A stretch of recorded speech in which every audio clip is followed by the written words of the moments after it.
You know when you're having a really bad week, like when you have 3 midterms stacked back to back, one meeting after another, personal responsibilities begging for your attention, and life just makes you want to pull your hair out? And I don't just mean metaphorically, but literally. For me, that figure of speech is my reality. I compulsively and irresistibly pull out my own hair. You're probably wondering what I mean, so let me take you a few years back. Growing up, I had the thickest, most luscious hair and longest eyelashes any girl could dream of having. When I was 9 years old, after coming back from dance practice, tired on a normal day, I went to take a nap. And in my tiredness, I was rubbing my eyes and somehow managed to pull out a singular eyelash. The pinch surprised me, but it honestly felt nice. The sensation of tugging at my eyelashes built up this tension that felt so relieving when plucked. So, instead of falling asleep, I spent the rest of my nap meticulously plucking out one eyelash at a time. Now, as a kid, I didn't know any better. I just did what felt good and had no concept that I was doing anything harmful. It wasn't until a week later my mom worriedly asked me where my eyelashes went. I panicked.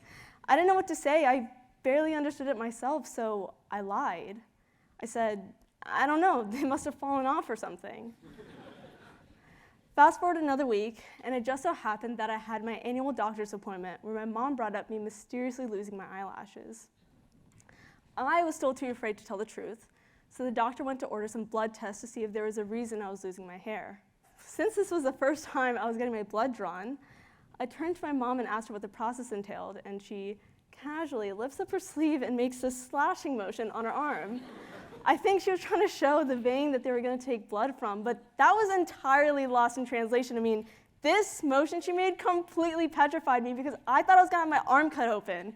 And so in a state of sheer terror, I blurted out that the loss of my eyelashes was self-inflicted. I was mortified, but I sat, waiting for the doctor to help me understand. And when I thought I'd get an answer, she burst out laughing. She said she was thinking of how ridiculous it would be if a 9-year-old had to wear false lashes. Again, I found myself at a loss of words.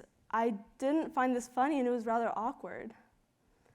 After witnessing the reactions of the people around me and realizing as I knew no one else that had this issue, it became very apparent to me just how abnormal this behavior was. This is when I first felt ashamed. This was the day I learned I had trichotillomania, or TTM for short, a disorder that involves recurrent, irresistible urges to pull out one's own body hair. TTM is a subset of a group of disorders called body-focused repetitive behaviors, or BFRBs. BFRBs can look different for everyone, but they all fall under the idea of repetitive self-grooming behaviors, such as dermatillomania, also known as skin picking, or onychophagia, which is habitual and excessive nail biting. These behaviors are all pretty normal reactions to stress, but for people with BFRBs, they can become excessive and potentially harmful. Now, look, I know how this all sounds. I mean, pulling at your hair, picking at your skin, that sounds trivial, right? I mean, why can't you just stop? What may surprise you to know is that 3.5% of the US has TTM, and 1 in 20 Americans have a BFRB. Statistically speaking, there are 10 people in this very auditorium with a BFRB. And first, to these 10 people, I want to say, you are not alone. There were people who would ask me, why do you keep pulling at your hair? Your hair is so pretty. Why do you want to damage yourself? Why can't you just stop? Trust me, I wish it was as easy as flipping off a switch. People with BFRBs are often dismissed as simply having a bad habit. But these behaviors can be addictive. Stress and boredom manipulate my hands into finding the best strand, the most perfect strand of hair, all for me to just pluck it away. It became a pastime for anything from watching TV to reading a book before falling asleep, even while studying and taking exams. It was literally anytime, anywhere, and it mostly went unnoticed by others. I could easily mask it, like if I was pulling at the hair on my arms, I could say that I was picking at a scab. In 7th grade, my math teacher called me by surprise to answer a question, and she noticed that my hands were near my eyes and asked in front of the class, "Are you okay? Are you adjusting a contact lens or something?" And I respond, "Yeah, my contacts are just a little dry." The thing is, I don't wear contacts, but she totally bought it. Throughout the years, I've hidden my pulling through wearing makeup, putting my hair in ponytails, wearing a hoodie. I've tried various techniques to mitigate my pulling urges, from trimming my nails short, or putting Vaseline on my fingers, or even rewarding myself if I hadn't pulled that day. But these techniques were only temporary and marginally successful. My mom even suggested that I wear gloves and to, quote, "make gloves the new fashion statement," which, I mean, come on. Keep in mind that I was in middle school at this point, which is like the breeding ground for social scrutiny, not to mention that it was also the beginning of the school year, which is like when we were still in the peak of summer heat. But she did try. I was ashamed of how I let my hands control almost every minute of my life. They were a source of shame that I continuously had to hide and disguise from others. I pulled for a momentary feeling of relief to only feel more guilt afterwards. And that feeling of relief was somehow so addictive. And that just led to more shame, which led to more pulling, which led to more shame, and so on. It's so easy to slip into a cycle.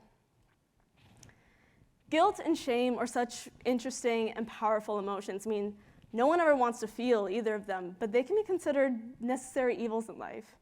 They keep us morally grounded and drive us to make decisions. For example, let's think of a common ailment that many students face: procrastination. Many of you may be all too familiar with the typical procrastination cycle of you're so stressed about the work that you have to finish that you can't help but to procrastinate, literally doing anything else, which then makes you feel even more guilty that you're not doing your work, which then makes you more stressed, and then more guilty, and then finally ashamed that over the course of the past several days, you managed to cross off one of the 7 things on your to-do list. And you tell yourself that for the next project or exam, you're going to start preparing much earlier. You're not going to do this ever again. But what ends up usually happening anyway? You give in to the same cycle. This guilt does not have to define you, and these cycles, whether they stem from guilt or other factors, do not have to continue being a source of shame. To break out of it is its own journey that I'm all too familiar with, and there's no secret formula. A 2009 behavioral intervention study done at the University College of London found on 96 university students that it takes anywhere from 18 to 254 days to break a cycle. Factors such as how long it's been going on for, how much it's integrated into your life, and other motivations that reinforce the behavior all play a role in how quickly this process occurs. To control a behavior, you need to break it up into the antecedent, behavior, and consequence. The antecedent are your cues, the instigators to the cycle. So for procrastination, your antecedent could be your phone. Your phone is an easy gateway to distractions and procrastination, so take away your phone, you take away the opportunity. Your behavior is your target action, so in this case could be crossing off an item on your to-do list. And your consequence is a reward for completing a task, such as going out with your friends.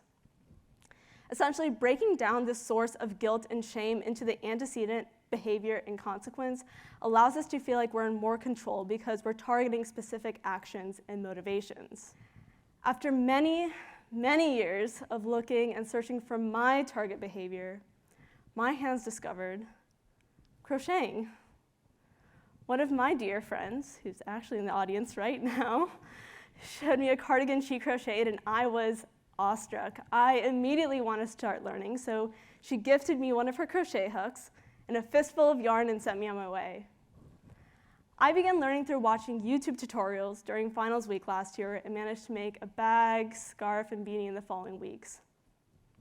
What really gravitated me towards crocheting was the fact that it curbed my pulling urges, my antecedents, by occupying my hands and mind, unlike the other methods of putting Vaseline on my fingers or wearing gloves, which were both punishing. I have found a productive behavior where at the end of the day, I can admire the physical manifestation of my work. The very first projects that I made that had missing stitches and curled up on itself taught me the most and implored me to continue challenging myself. Through documenting my journey, I was able to see these less than perfect projects turn into beautiful, satisfying results over time. Over the past year and a half, crocheting has become such an integral part of my life that allows me to relax and express my creativity. In this past winter break, I was motivated to make beanies, mittens, and ear warmers to donate to a local St. Louis shelter. And this photo just shows a fraction of what I made in the past couple months. The consequences of crocheting has not only brought joy into my life, but has also allowed me to make an impact in the lives of others in my community. Through trial and error, I'm now able to break out of this cycle of guilt and shame, and I'm standing here today to show you that you too can break out of the unwanted cycles in your life. My hands, instead of betraying me, give me purpose. Thank you.